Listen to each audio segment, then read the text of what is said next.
Alors que les images continuent d'être diffusées et que des détectives astucieux sur Internet continuent d'analyser les anomalies et les incohérences, il devient de plus en plus évident que le soleil antarctique de 24 heures de la soi-disant expérience finale n'était qu'un autre événement truqué, enregistré sur un plateau de tournage.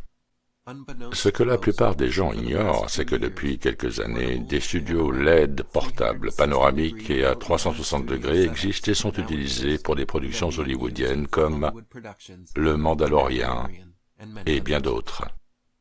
Amazon Volume ou Amazon Studio 15, par exemple, sont des studios de pointe qui reprennent la norme de la technologie des écrans verts ou bleus et la surpassent complètement. Avec les nouveaux studios à écran LED panoramique à 360 degrés, l'arrière-plan et le plafond ou le ciel sont entièrement créés numériquement dans Unreal Engine, puis projetés en direct avec une résolution allant jusqu'à 16K, afin que les acteurs sur le plateau puissent voir, réagir et interagir avec tout en temps réel. Les décors d'Amazon comprennent 3000 panneaux LED connectés de manière transparente, de 24 mètres de diamètre et de près de 3 étages de hauteur, enfermant 3700 mètres cubes d'espace interactif. En gardant tout cela à l'esprit, examinons quelques images de l'expérience finale. Pour commencer, regardez le soleil supposé faire le tour pendant cette vidéo accélérée de 24 heures, et faites très attention à sa forme. Remarquez comment le soleil passe d'une forme circulaire à une forme écrasée horizontalement, puis à une forme parfaitement circulaire, puis à une forme écrasée verticalement, puis à une forme inversée. Ce n'est pas ainsi que le soleil se comporte habituellement de lui-même ou dans les images réelles du phénomène en Arctique. Maintenant, faites attention au changement de longueur et de direction de l'ombre de McToon alors qu'il se déplace autour du camp de base. En l'espace de quelques mètres seulement, son ombre change complètement de direction et triple de longueur. Observez son ombre s'étirer, se contracter et changer brusquement d'angle en l'espace de quelques pas. Ce n'est pas du tout le comportement normal des ombres projetées par la lumière du soleil ou d'un homme marchant seulement quelque part. Ce qui suit est une démonstration simple de la façon dont la lumière et les ombres fonctionnent en fonction de la distance de la source lumineuse. Dans le premier exemple, la source lumineuse est tenue près de la figurine alors qu'elle se déplace le long de la table, et nous voyons des changements assez prononcés dans la longueur et la direction de son ombre. Dans le deuxième exemple, la source lumineuse est tenue plus loin de la figurine alors qu'elle se déplace le long de la table, et nous voyons beaucoup moins de changements dans la longueur et la direction de l'ombre. En réalité, le Soleil est beaucoup plus éloigné en termes d'échelle que ce que cette démonstration permet également, donc même l'amplitude de changement observée ici est généreuse. Un homme marchant sur une si courte distance à l'extérieur ne devrait jamais avoir une ombre qui change de direction de 90 degrés et triple de longueur. Regardons maintenant comment McToon et Austin Whitsitt répondent aux commentaires qui leur demandent de montrer leur souffle dans l'Antarctique.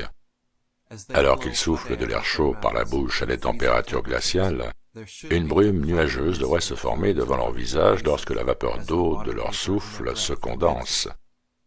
Au lieu de cela, chaque fois qu'ils soufflent, aucune trace de brouillard n'apparaît. Dans le live stream de Whitsitt, il a affirmé que c'était parce que l'air y était supposément trop sec. Quelqu'un lui demande alors de ramasser de la neige, ce qu'il refuse d'abord de faire parce que ses mains seraient trop froides. Il éteint donc sa caméra, entre dans le hangar pour prendre des gants, puis revient devant la caméra et expire une respiration et demie qui montre mystérieusement de la vapeur apparaissant devant son visage, pour s'arrêter brusquement à nouveau. Il dit à la caméra, « Il y a un peu de souffle, qu'y a-t-il encore ?» Comme pour prouver que les sceptiques avaient tort de prétendre qu'il avait bu une gorgée d'eau dans le hangar, ce qui était censé expliquer cela. Une autre caméra, enregistrant sous un angle différent, a cependant filmé Whitsitt alors qu'il sortait du hangar, utilisant ce qui semble être une cigarette électronique juste avant de rallumer sa caméra. À des fins de comparaison, Voici à quoi ressemble le souffle d'une personne en hiver dans le Maine, aux États-Unis. À chaque expiration, un brouillard nuageux visible se forme à l'extérieur à cause de la différence de température entre l'air chaud dans les poumons et l'air froid extérieur. Ainsi, après avoir expiré sa dose de vape devant la caméra, plutôt que de ramasser un peu de neige qui l'entourait, Whitsitt s'éloigne de plusieurs mètres et ramasse un peu de neige plus loin, puis la ramène devant la caméra et la laisse tomber au sol. S'il y a de la neige partout autour de lui, pourquoi a-t-il dû marcher si loin pour en récupérer? Chaque fois que des images rapprochées de leurs pieds étaient montrées, leurs empreintes de pas ne laissaient jamais aucune trace dans la neige. Ici, il bouge son pied gauche, et il n'y a aucune empreinte de pas ou de neige déplacée. Une autre chose évidente en regardant les images est l'absence totale de vent ou de précipitation. Tout au long des images en direct, je ne me souviens pas d'un seul cas de vent ou même d'une légère brise suffisamment forte pour affecter leurs cheveux ou leur microphone. Même par une journée calme et ensoleillée, s'ils étaient vraiment dehors et non dans un studio, nous devrions voir ou entendre l'effet du vent sur leur corps ou leur microphone, mais il était mystérieusement absent tout le temps. Jaron, Whitsitt et d'autres personnes impliquées ont également fait des commentaires à plusieurs reprises sur le fait que les montagnes au loin semblaient si proches qu'on pouvait les toucher, alors qu'elles se trouvaient en fait à plusieurs kilomètres. Les montagnes semblent étrangement plus proches qu'elles ne devraient l'être, et si vous faites attention à l'endroit où l'arrière-plan et le premier plan se rencontrent dans les images de l'expérience finale, en particulier le time-lapse de 24 heures du soleil, il semble que nous voyons où se termine l'arrière-plan numérique et où commence le sol du studio. Une ligne de séparation qui indique un décor de film est visible dans la plupart des images et rendue claire par l'utilisation de la technologie de montage vidéo. En ajustant le contraste, on voit clairement où la réalité du studio rencontre la falsification numérique. Dans les images accélérées des 24 heures du soleil, les montagnes et le ciel sont tous deux en chroma key, montrant qu'ils font tous deux partie du décor du studio.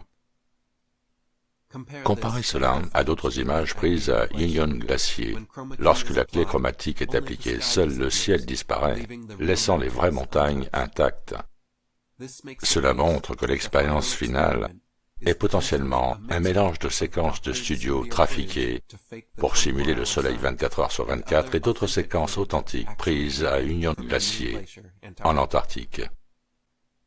Le fondateur de cette dernière expérience, le pasteur Will Duffy, a récemment publié un extrait d'un de ses sermons qui donne un aperçu réel de l'esprit de l'homme derrière cette production. Bon, nous arrivons enfin à ma conclusion sur la question du mensonge et de la tromperie, et c'est la suivante. Après avoir soigneusement examiné les deux côtés du débat et après avoir plongé très profondément dans tout ce que j'ai pu trouver dans les Écritures concernant le mensonge et la tromperie, j'en suis arrivé à la conclusion que ni le mensonge ni la tromperie ne sont intrinsèquement immoraux.